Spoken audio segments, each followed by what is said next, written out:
కాదమ్మా మీకు? మరి లేకండి, ఎందుకు సిగ్గుపడుతున్నారు? స్త్రీల క్రిస్మస్ ఎందుకు పెట్టుకున్నారు? మానేయవచ్చు కదా. ఎక్కడ కూర్చున్న వాళ్ళు అక్కడే కూర్చుంటాం ఎందుకు? లేకండి, వరుసగా రండి, స్త్రీల సమాజం అందరూ రావాలి, లేవాలి. లేకపోతే నేనే వస్తాను అక్కడికి, రావాలి త్వరగా.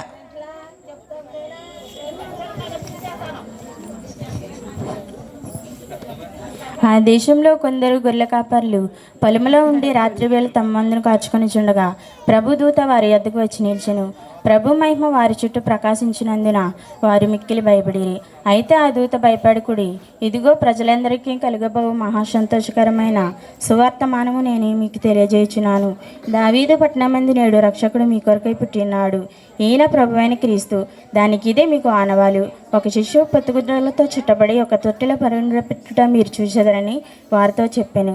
వెంటనే పరలోక సైన్య సమూహము ఆ దూతతో కూడా నుండి సర్వోన్నతమైన స్థలములలో దేవునికి మహిమయు, ఆయనకి ఇష్టలైన మనుషులకు భూమి మీద సమాధానం కలుగునుగా కానీ దేవునికి స్తోత్రము చేయుచుండెను. లూకా సువార్త 2వ అధ్యాయం 1-14.